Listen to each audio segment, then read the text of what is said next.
Hi there and welcome to another workout for you to row along to. It's just exactly the same position as yesterday's session. The only difference is the t-shirt's a different colour, the shorts are a different colour. I've flipped. Not flipped as in, that would be strange, that'd be a rather odd time to have a breakdown on camera. Anyway, today's session is about power. We're doing a little bit of revision, okay? So if you have been doing the 1K plan, don't worry, you don't have to be doing the 1K plan to enjoy today's row, but if you've been doing it, then you'll have noticed that we haven't really been working on standalone power for a while. We've been doing more of the high rate stuff and just trying to say, can you get the pace up?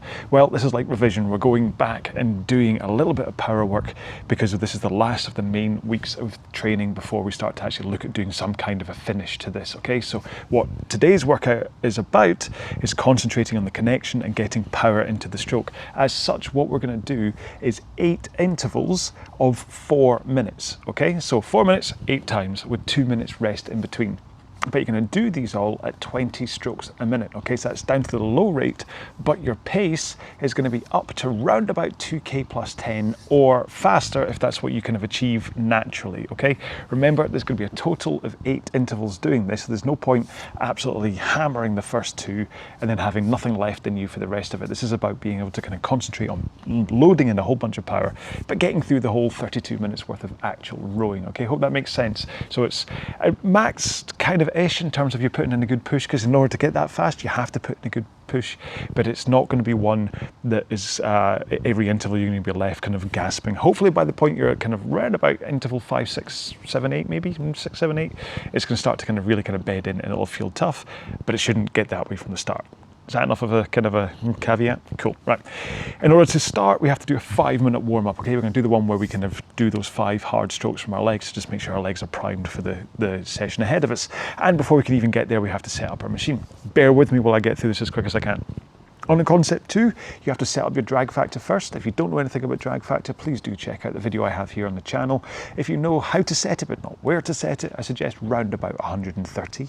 If you know absolutely nothing about it, just set the lever between 4 and 5, because too low isn't a problem, too high is the problem. If you're on a non-concept 2, just set the weight or whatever you've got in your machine, the water, the hamsters, the magnets, whatever, so you get a nice feel from the stroke, but you don't have to heave against it to get it moving, okay? That's really important. Next up, if you're able to, please set your monitor to eye height, so you don't have to look up and you don't have to look down at it. And finally, those foot stretcher heights, if you're able to adjust them, set them so that you're able to come into the front of the machine with your shins pointing vertically, comfortably. Too high, you might not be able to get there quite as comfortably. Too low, it'd be too comfortable and you go scooting straight past, and that causes power leaks and possible injury. All right, so this 5-minute warm-up, we're going to do it 20 strokes a minute, and we're going to start off really with just enough of a push to move you backwards so that you can think about connecting the power from your feet to your hands, and then we'll worry about adding power, okay? That connection timing is important first off. Sun's not quite out yet, so I'll leave my sunglasses on. Off even. I'm going to say it on the top of my head, but then I cut myself off early. Oh, shut up, John. Right, let's get into this warm-up. In 3, 2, 1, let's go. So like I say, just enough of a connection. So it's really, it's a warm-up, okay? So we're starting off just with a push for that connection to happen. Sorry, I garbled that opening line, but that's what I mean, is that it's just enough of a push so you can think about the power coming from your feet, traveling up through your body, into your arms, and then you just brace against the handle to get that power into the stroke. So it's not about pulling on the handle, it's just about bracing against the handle.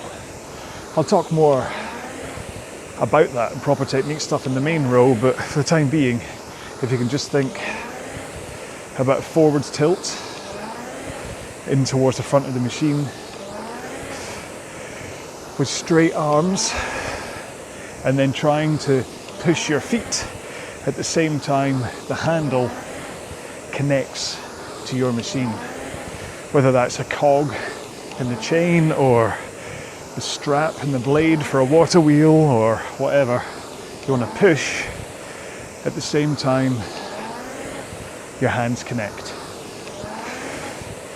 Once you've got that timing right, you can think about increasing that push from the legs a little bit more. And as you push a little bit harder with your legs, what you should find is that feeling of bracing against the handle is just a little bit more forceful, and hopefully you're just taking the pace up a couple of seconds. And if you have a 2K training pace, for the next minute, row around about 2K plus 18. That will hopefully be a good sweet spot of power. Lets your heart rate drift up. You'll start to breathe a little bit heavier, but it's not going to tire you out. If you don't have a 2K training pace, then you can get one by rowing a 2,000 meter time trial as fast as you can, as long as you're medically healthy enough to do it, because it's a tough old row. Then divide your resulting time by 4, and that gives you your average 500 meter pace, and that is your 2K training time. So when I say 2K plus 18, you row slower than that average. Okay, so one more stroke and we're going to take 5 power strokes. Here we go. So same stroke rate, but push harder with the legs. And actually, I'm up one more here. I'm kind of up at that pace I want to be at for the main session today, but only for 5 strokes at a time. 2 more. 1 more. And let's go nice and hard again. So it's 5 power strokes followed by 5 easy strokes. 1 more. 5 easy. And this should just give you enough of a zing of a warm-up ready for today's main session. 1 more. Here we go. 5 hard. 2, 3. Keep those arms straight as you push the power in. 5 easy.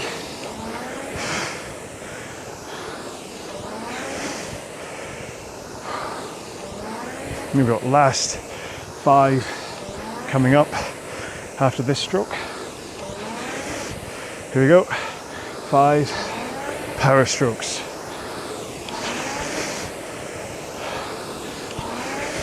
Two more. 1 more. And let's just paddle home. Now, if you want to continue warming up, by all means do. Oh, right as the sun comes out. Last stroke from me. Yeah, you want to make sure that you're fully warm before we start the main session.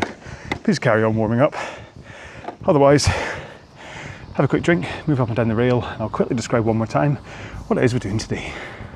Okay then, so today's session is going to be 8 4-minute intervals with 2 minutes rest in between, but you're going to do those 4-minute intervals at 20 strokes a minute and with a good old push of power. Now, if you have a 2K training pace, then I'm saying round about 2K plus 10 or a little bit faster if that's what naturally your body is doing, okay? Don't choke back. If you think that, oh, you know what, 2K plus 8, I'm holding this, it's comfortable for the 4 minutes, go for it, okay? So really you're trying to put in as much power as you can, but in order to get through all 8 of the intervals, that's kind of important. Now, if you don't have a 2K training pace, and really from an effort point of view, you're looking around about 7 or 8 out of 10. It's kind of, you're not at max, but you're also not taking it easy, okay? You should really start to feel it from the legs. Your breathing rate will be up, all that kind of stuff. And if you're trying to have a conversation with someone, then you're going to need to have them talk more than you're talking. That's kind of the best guide for this one. So that's it. So it's really just 80 strokes as you get through each of these 4-minute intervals.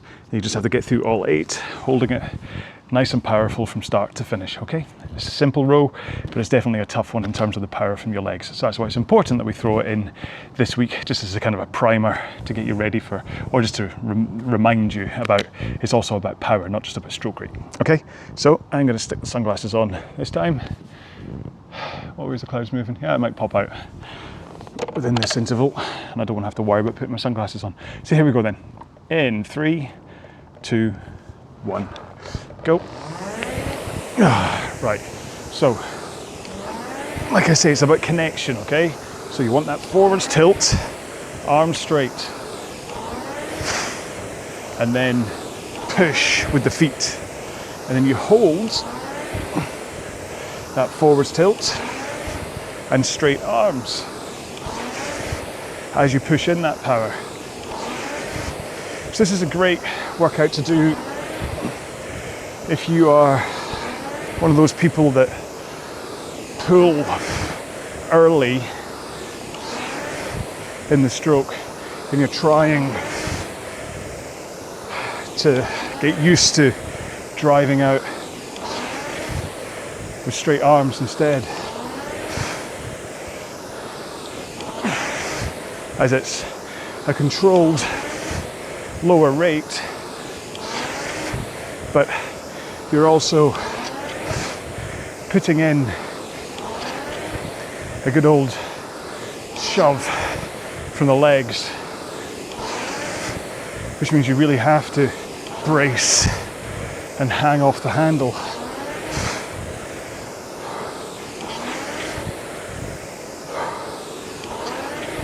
From a stroke rate point of view, this session is perfectly placed after yesterday's 3 times 12 minutes at 20 strokes a minute. So yesterday will hopefully have helped you with the rhythm, the flow of 20 strokes a minute.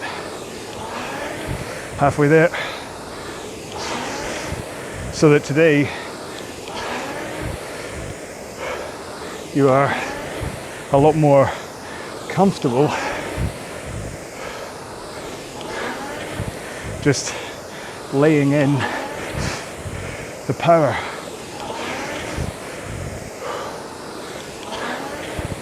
You don't have to worry about how to keep the stroke rate at a constant. So even though the power is up and your drive may feel a lot more forceful than yesterday, the ratios are still pretty similar, where it's a 1 second drive, 1 second release of the handle, and that tilt forwards,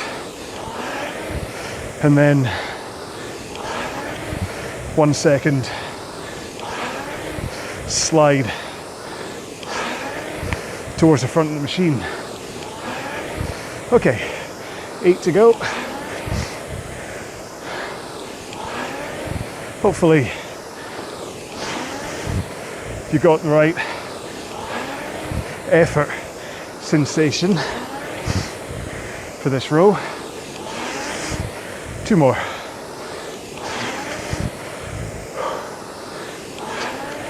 Whew. So really,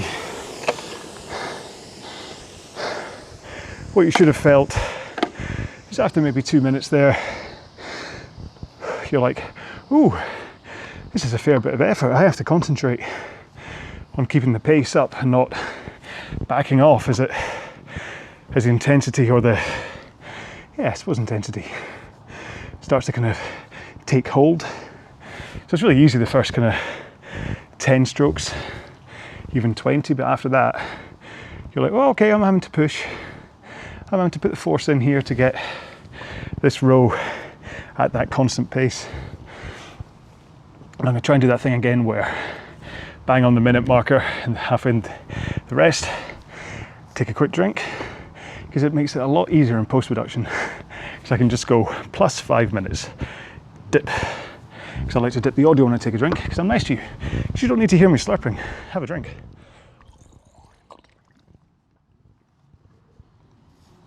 I know it's plus 6 minutes, isn't it? A minute to go, 4 minutes of effort, then another minute to take us halfway through the rest. So the thing is that you could possibly, well, you could easily do this workout as a straight 30-minute at full pressure from your legs, but session 3 during the week, this isn't meant to be a killer workout. 1 and 5, the other ones are really kind of push you up there to that kind of limit, but 3 is about working on power or rate or being able to hold the intensity for a while. This isn't meant to be a top, the same way session 1 and 5 is. Right, if you want to have the flywheel moving before the start of the next interval, start doing some light rowing now. Sometimes that initial stroke can be quite heavy and I don't want you to hurt your back. In 6, 5, 4, 3, 2, 1. We're into our next interval. So same thing again. Get that power in. Ideally by stroke 4. There we go, that's me hit my pace again. Yeah, so you just want to get into the rhythm. Hopefully that 2-minute rest isn't so long that you forget the rhythm and the force needed in order to be able to hold rate and pace. As we get through the workout, like I say, there will be a cardiac drift as fatigue sets in, and an intensity drift. So even if this only feels like 6 or 7 out of 10, by the time we get to the closing stages of the workout, that will probably drift up to 7, 8, possibly 9 out of 10. But then that's all about perceived effort. It's different from person to person, or even from day to day. But you can make it harder or easier on yourself. And really, that's where technique comes in. So I've mentioned a few times how I've started training for this high rocks competition, which has a rowing element to it. And so I've been watching lots of people in these high rocks events rowing, and because a lot of them are really well built boys and girls, the rowing is quite interesting to watch from a technique point of view, because what you see is loads of people just pulling on the handle and not really using their legs. And although they're still rowing like 3-minute 10 1Ks, because it's all from the arms, they come off totally fatigued because they're not sharing the effort out through the whole body. Okay, 3, 2, 1.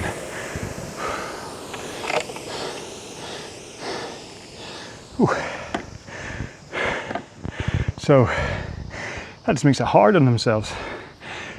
And high rocks is like an hour and a half, or say between 60 minutes and 90 minutes, or 100, who knows. But it's a long time of effort, okay? With all these 1K runs, a 1K ski pool, sled push, farmer's carries and stuff, all of which take the toll on your body. And so the row only comes halfway through the event. And if you torpedo your arm muscles, but also your cardio system halfway through that event by pulling early with your arms and not letting your legs do the work, then you're going to put yourself into a state of fatigue that you don't need to be anywhere near. Okay, it's a minute gone, have a drink.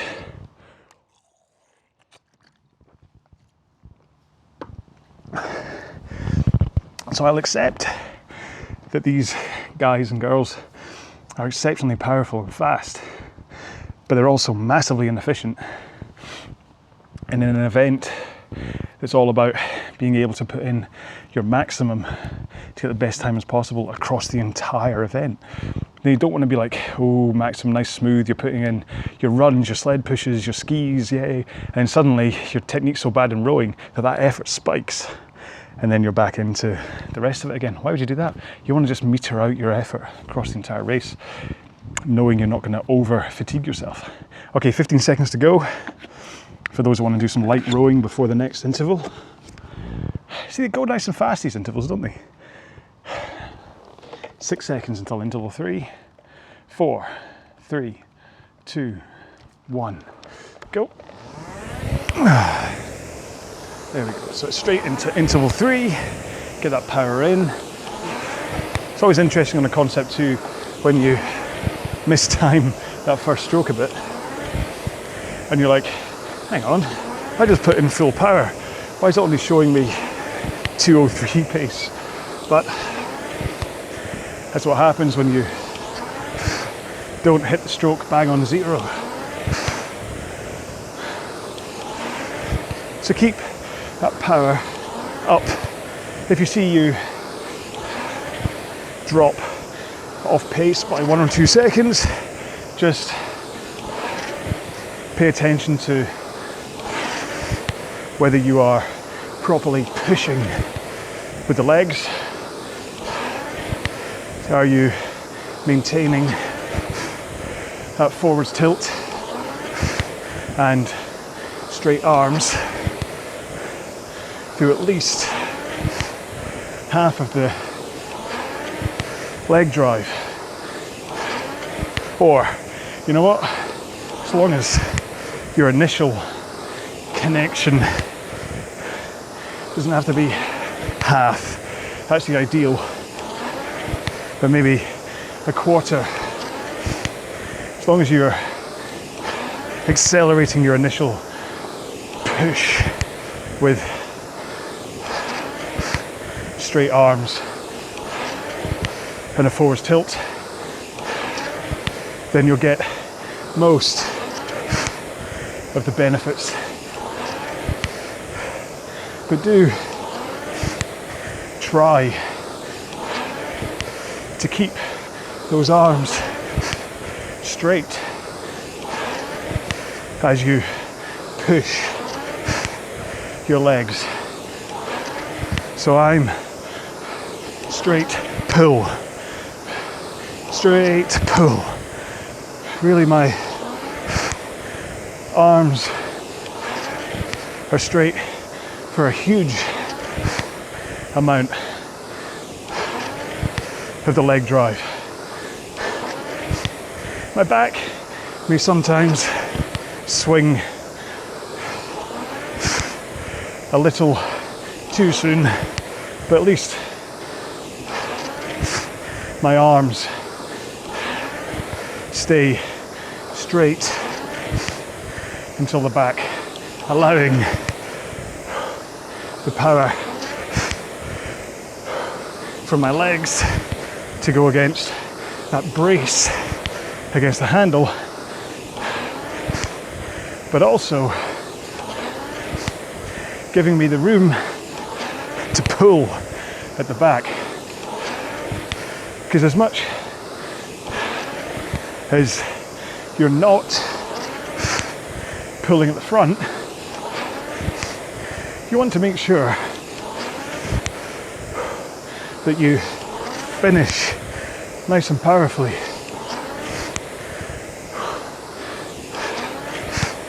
Get that handle in to sternum height, no lower, no higher.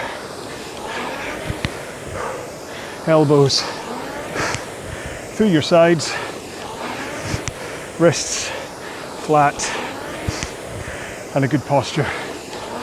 3, 2, 1. Whew. Whew. I went 1 meter further that time. I've done 10:43, 10:43, 10:44. So again, breathing should be up there. You should be in a kind of similar breathing to me. Well, you're breathing heavier, but you should be able to talk to someone. Let them speak back, of course. My heart rate finished that one at 80% of my max. But again, ErgZone, I've got to change this.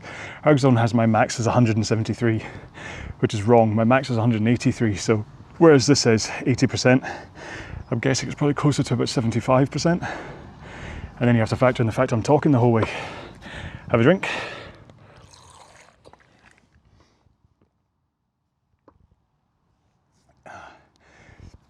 So my heart rate's probably, or maybe, who knows, a little bit higher than yours is, but we're all different, okay?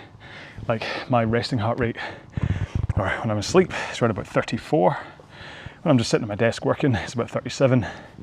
When I'm kind of, I don't know, say sitting on the couch, talking to Julie, eating a bag of crisps, it's probably around about 40, just from that kind of movement and things. So, and yours is probably, or maybe nowhere near mine, so who knows, we're all different.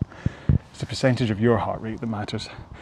Okay, 15 seconds to go until interval 4. If you want to do that light rowing to start. 10 seconds to go. Okay, 5, 4, 3, 2, 1, go. So I'm kind of guessing at this point, 4 intervals in is when you start to go, all right, this is a slog. It's really just 4 minutes of half effort, hard effort, 2 minutes recovery, and right back into it again. Never really gets to a point where, or for me anyway, I'm not going to project onto you, so I'm not getting to a point where I think I can't continue. But like I said, after the first interval, I get to about this stage and I realise I have to concentrate on the power that I'm pushing into the stroke. It's like power plus, because I'm going 8 seconds faster than what my usual training pace for 20 strokes a minute would be for a low intensity workout. Now, the one thing to make clear about this row is that this is something you do from time to time. You don't push the pace of 20 or 18 or even 22 all the time, because all that happens there is that you just get good at putting in power over a low rate. The point is to be able to put in this power along with a higher rate, and that is where you should be getting your pace from. Slowing this down to 20 just increases that load per stroke, but also gives you time to make sure your technique, your body positions, the timing of your connection into the drive, all that, you have time to work on it and improve it, so that when you do rate up to 30 or above, you can still connect properly. One more stroke. There we go. So we're halfway there through this workout. Back to 10:43. Similar finishing heart rate for me on that one, and I say back to that 10:43 distance, bang on 1:55 pace, which is what I'm looking for. So I'm not wanting to let my ego take over and go faster than this, because I know how I'm feeling right now, know how I feel through the interval itself, and I know that if I just took it down to like 3 seconds faster, I probably then start to encroach into that I don't know if I can hold this for the entire interval. Hang on, 3, have a drink.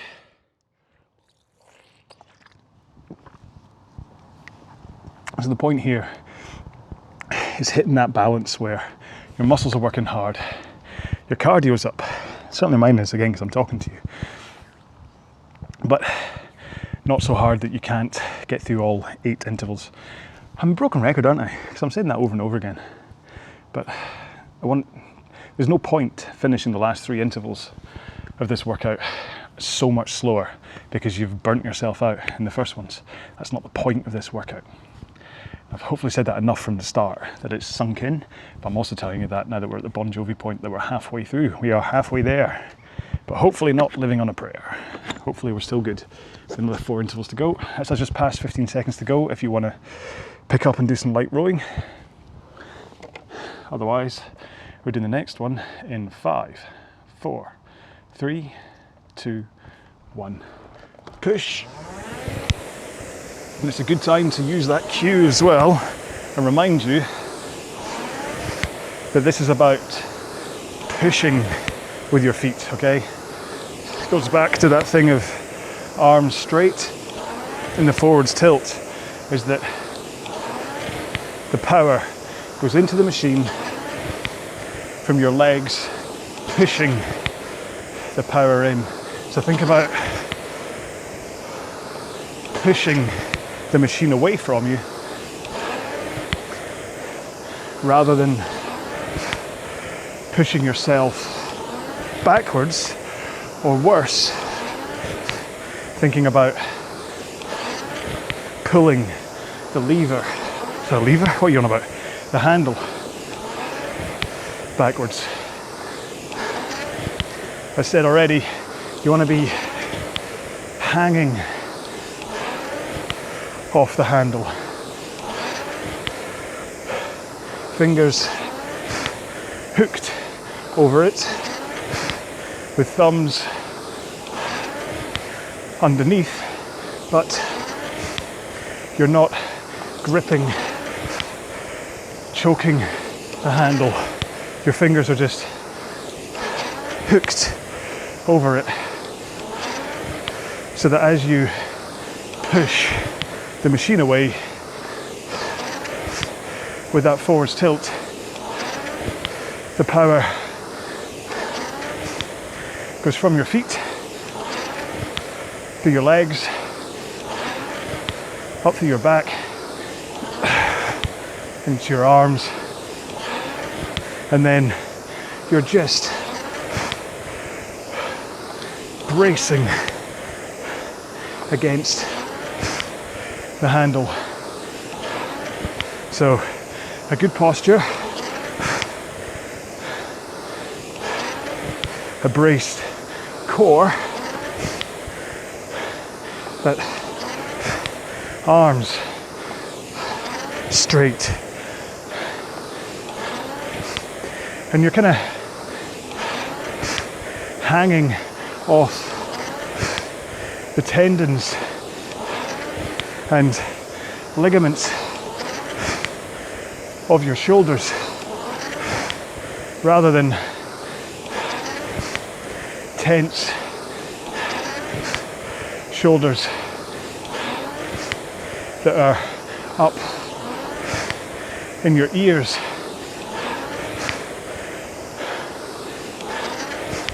It's like when you're hanging from a pull-up bar, you're not in a half pull with your arms. You elongate your arms, let your shoulders extend so that the force of gravity on your body weight just lets you hang off the handle, or sorry, the pole, whatever, bar, without you feeling that you're needing to pull against it to hold yourself off the ground.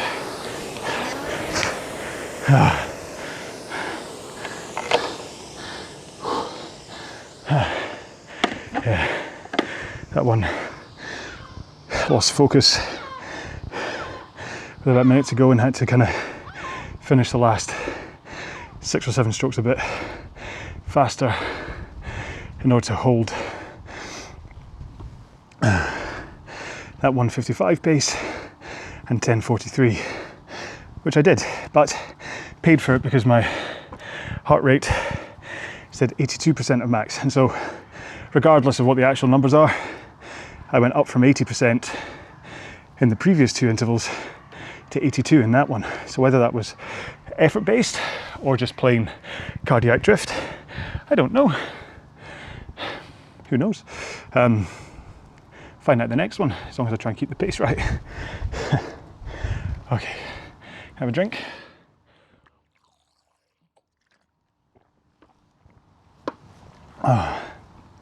So even though this isn't that intense a row, hydration and things are still really important. You can see, or possibly see, I've had more than half of my bottle, just having a big swig in between all of these intervals. Got 3 more to go, which is good. I mean, still another 12 minutes worth of rowing, but hopefully, again, you'll have noticed that these 2-minute recovery periods in between are enough to set you up that you can do the next one. And maybe it's only at that kind of 2 minutes in when things start to go a little bit, oh, I've really got to concentrate now. So, but again, it's different for everyone. For that row, for me, it was like a minute to go and I was like, oh, it's getting spicy. 15 seconds to go. If you want to do some light rowing, Get that flywheel moving. Interval 6 is beginning in 5, 4, 3, 2, 1, go. Now, one thing I just briefly touched on in the last interval was posture and your core.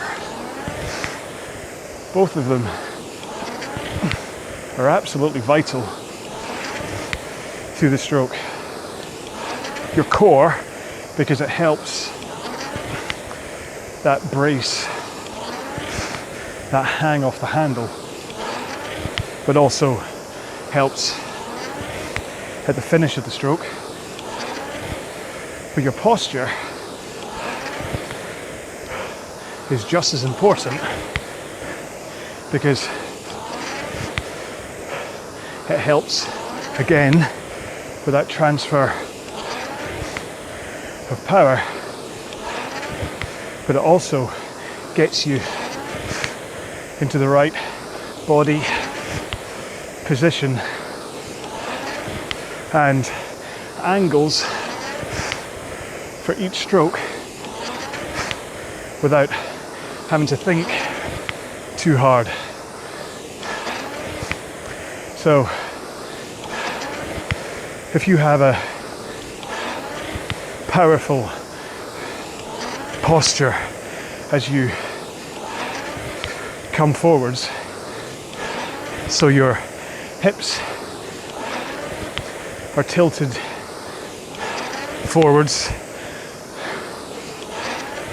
you are up on your sit bones,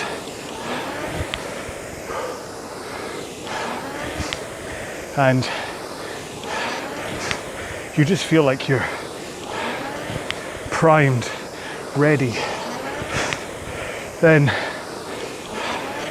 as you go through the stroke,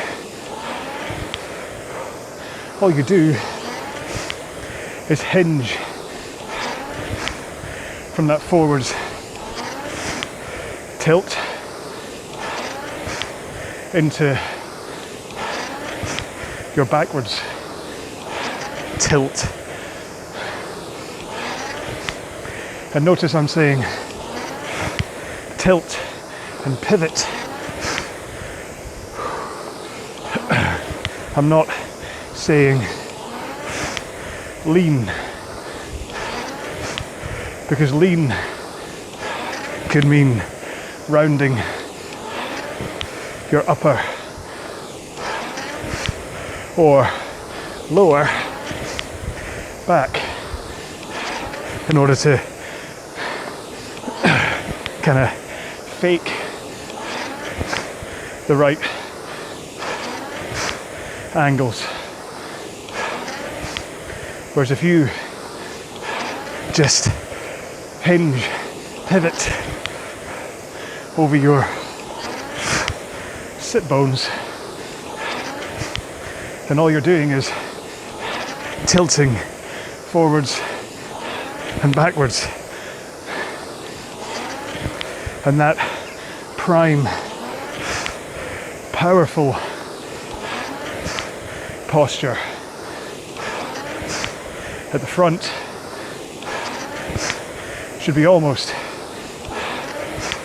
automatic through your recovery. 3, 2, oh, I've blown out this time.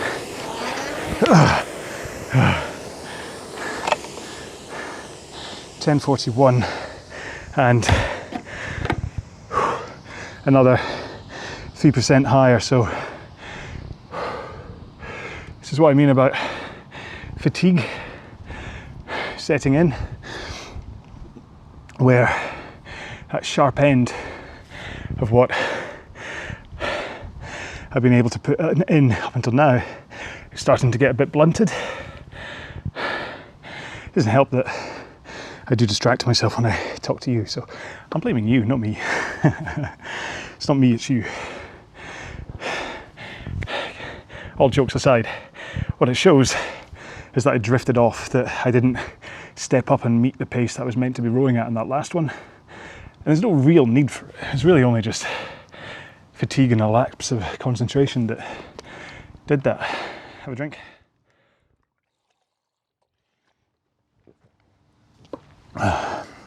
So hopefully for you watching this, and you're just listening to me, you can focus on your monitor, let my words just wash over you while you're rowing in that rhythm, that 3 second per stroke rhythm, and just focus on your pace. And if you see that you're drifting, just think, is it because I'm not pushing hard enough? Is it because I'm missing the connection at the front? Is it because I'm pulling early and I'm losing power? Or is it because I'm swinging my back too soon and losing power? And see if you can get back up to your pace. 2 more to go. Good old workout, this one, isn't it? 15 seconds for those doing light rowing. It's good to kind of start nice and primed before every interval. Just sit up a little bit. 5, 4, 3, 2, 1, go. So what you don't want is to have your hips rolled backwards with your tailbone tucked underneath you. That's when not only do you lose the power transfer, but potential lower back soreness can creep in to your rowing, especially on a session like this one that is about laying in a lot of power. You can probably get away with it at low rate and low intensity, but the moment you increase power or stroke rate or both, it's easy to just load up your lower back instead of your core and your shoulders to transfer that power from your legs.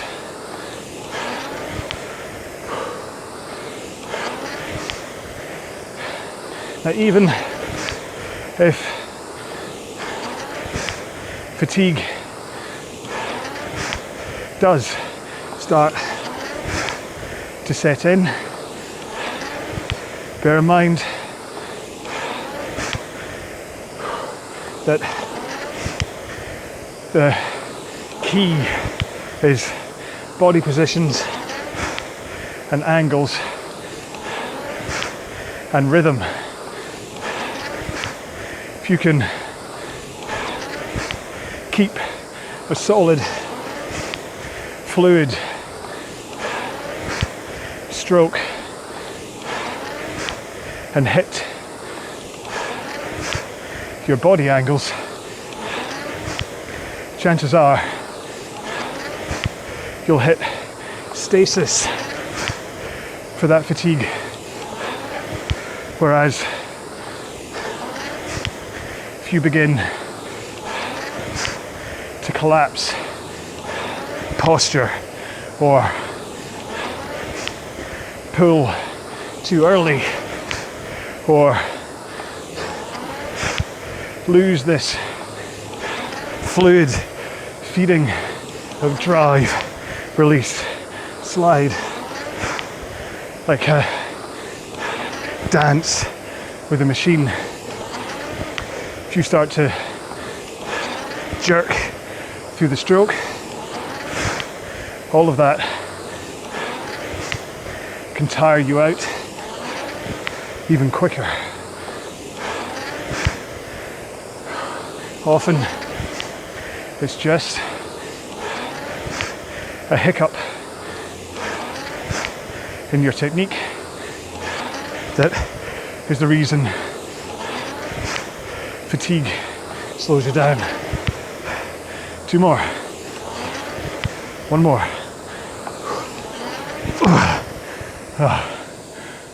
There we go. Back up.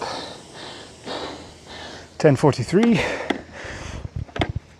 And most of that, to be honest, was a pep talk to myself. That would be my internal dialogue if I was just rowing this with music on or whatever. Is I'd be thinking, the moment pace dropped, if it was accompanied by me going, oh, this is quite tough, the first thing that triggers is me to go, right, have you changed anything? Because that felt a little bit tougher. Have you changed that you're swinging your back too soon? Have you changed the amount of a push you're putting into the machine? Because it could just be that. It could just be you're like, oh, this is getting a bit tiring. I'm not going to push that hard anymore. And therefore you slow down. Have a drink.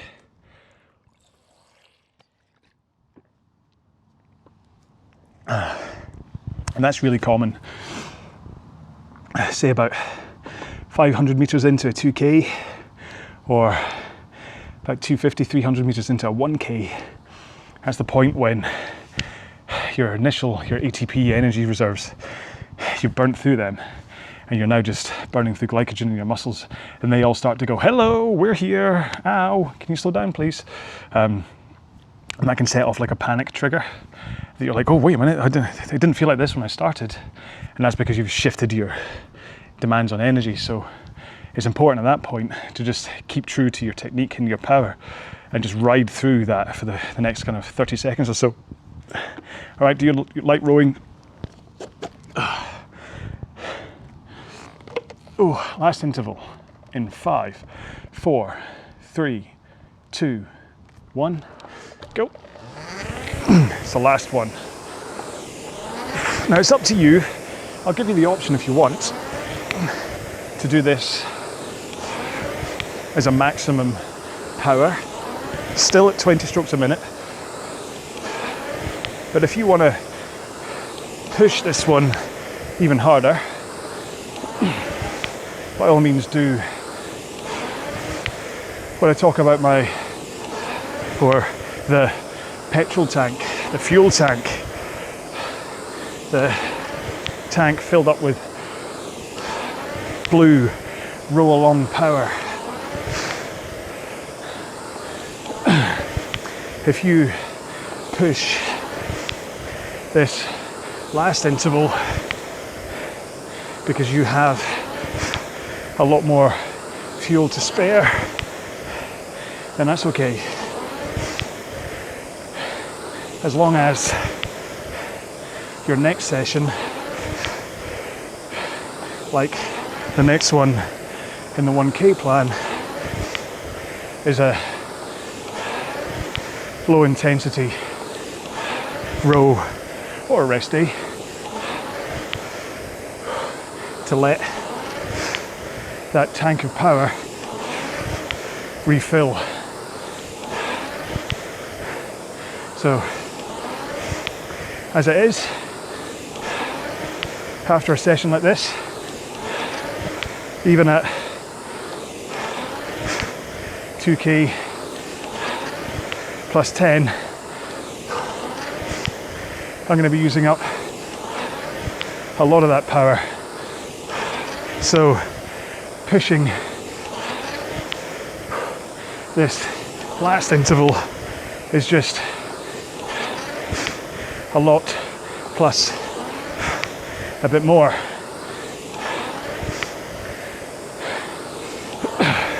And if it will give you that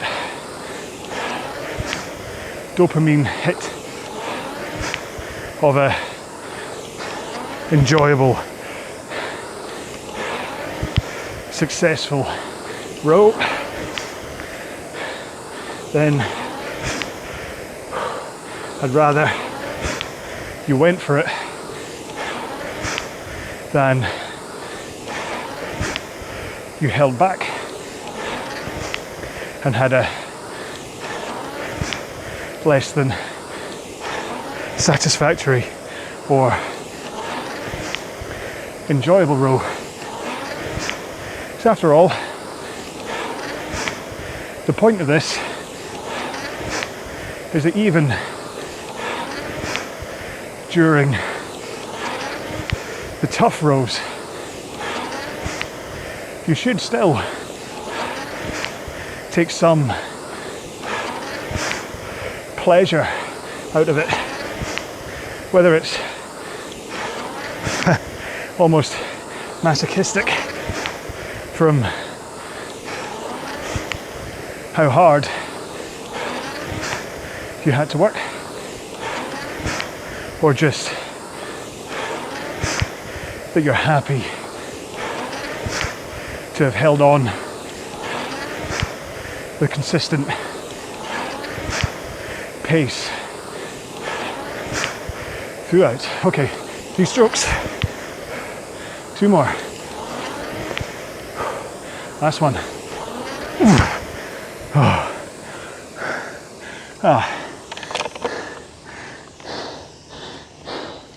So, finished the last one at 10:44, so 0.1 of a second too fast. But hey, it made the average across the entire row 10:43. Because remember, interval 6, I was 2 meters off pace. So by having 2, they were 1 meter too fast, it all evened out. I totally meant that. Totally by design.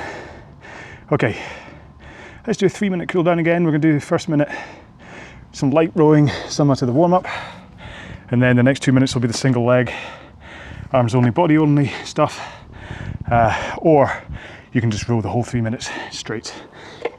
Just let yourself cool down. So here we go in 3, 2, 1. So again, just 20 strokes a minute, but effort level is way down from how you were just rowing the main session. So whereas I was rowing at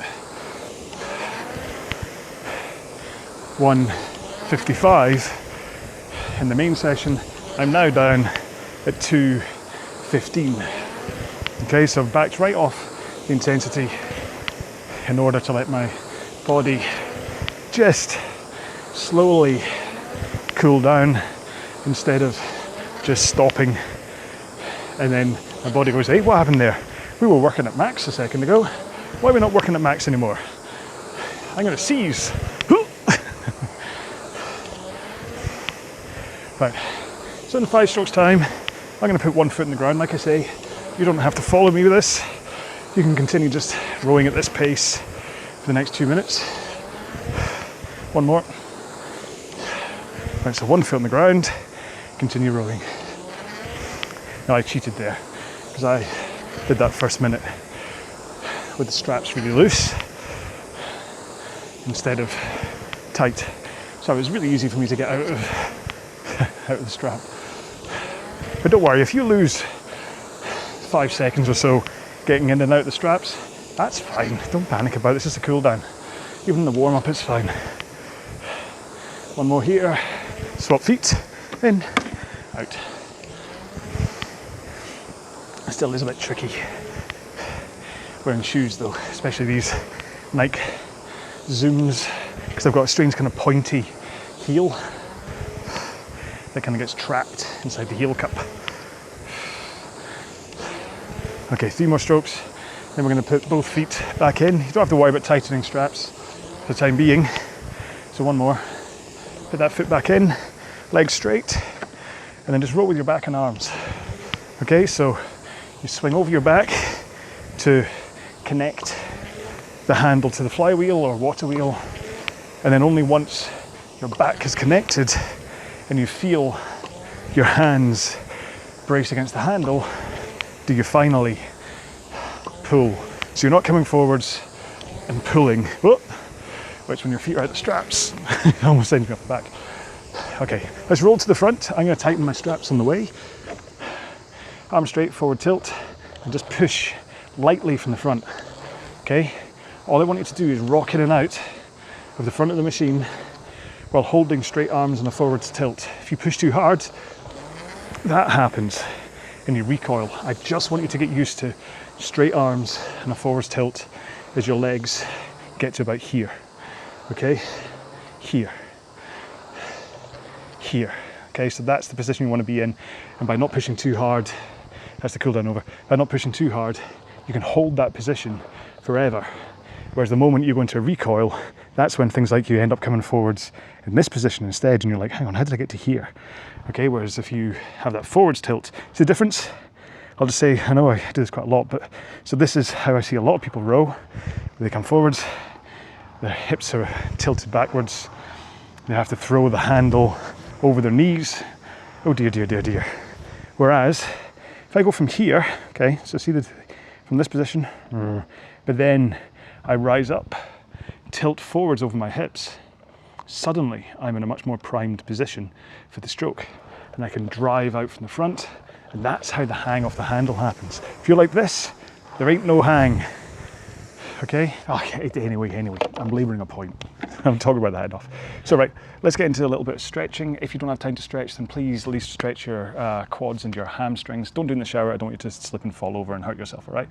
Or Stretchy John has just appeared and he will take you through some guided stretching, or you can follow me if you don't have space and do some stretching on your machine. And that starts off by doing the hamstrings. So get your legs straight, maybe loosen your straps off slightly, hands in the air, fold forwards, okay? And as you fold forwards, if you get that fold right, you should find that your hamstrings get a nice stretch, okay?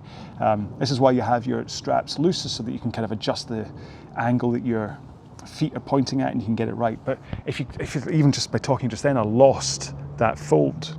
So there we go. So if I fold forwards again, that's that stretch in there. So if you feel that you've lost that stretch into your hamstrings after a while and you're like, oh, hang on, I don't feel it anymore, just reset yourself, hands in the air, fold your chest down towards your legs, okay? Remember, it's a fold. You're literally folding down. You're not bending down or curving down. Next up is glutes. Put one leg up on the rail. Your heel kind of sits in the crook of your knee. Bring this leg across your body and then rotate away from camera. I'm holding onto the back of the machine to steady myself, but by rotating that kind of my body round and my hip round and things, I get that stretch right into my glutes. Again, and just adjust your body angles a little bit. It'll be easier, to be honest, if I did it on the other leg. So let's just swap legs. Now you can see, so bring this leg over and then rotate in.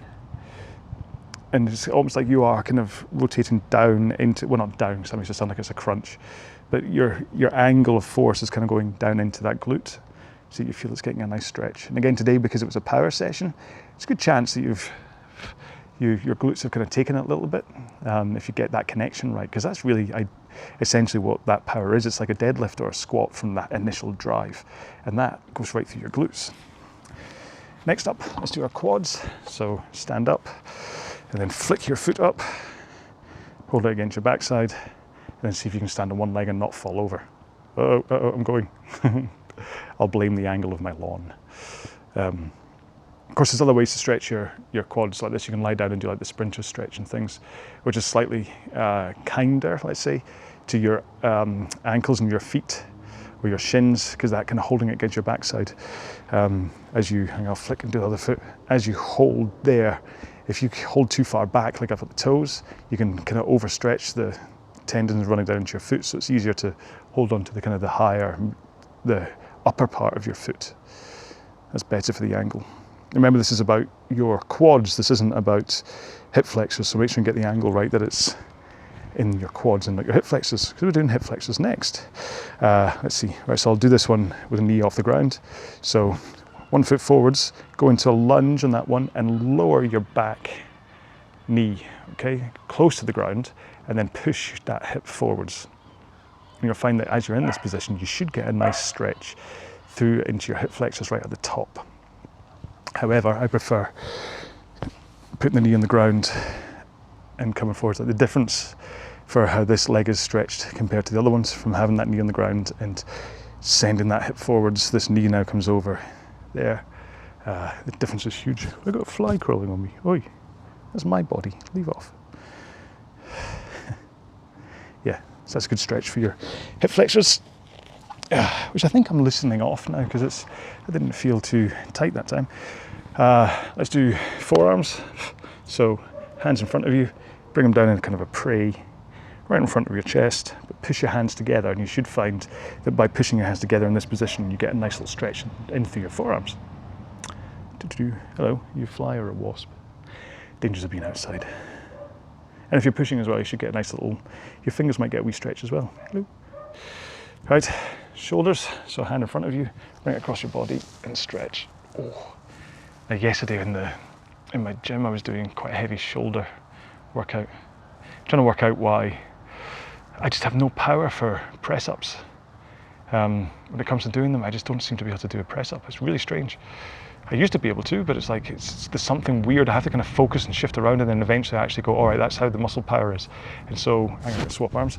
So for the high rocks thing I'm training for, one of the things is burpee broad jumps, which you jump and then you go down into a press-up position, and your chest has to touch the ground, so it's a full press up from the ground.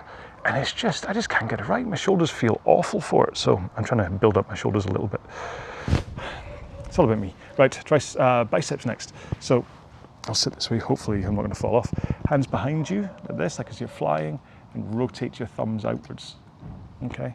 And that rotation of the thumbs will stretch the long head of your bicep. And yeah, can give you the stretch that you need. And I started doing this, although Stretchy John does it last, I've started doing this second last because I found that it was contracting my triceps so much that I was undoing the good I'd get from stretch. And I'm going to start with my right arm, which I never do. So bring your hand up in the air so it touches your spine, behind your back, and then push your elbow back so your elbow's now pointing up towards the sky. And that should give you a nice stretch into your triceps. Which, yeah, it is. I think. Yeah, it is. You know the way you just lose, you kind of go, oh, hang on, it is still stretching, isn't it? Right, swap arms, same thing. Push that elbow back. Then you can just adjust whether you're pointing your elbow higher into the sky or is it going back?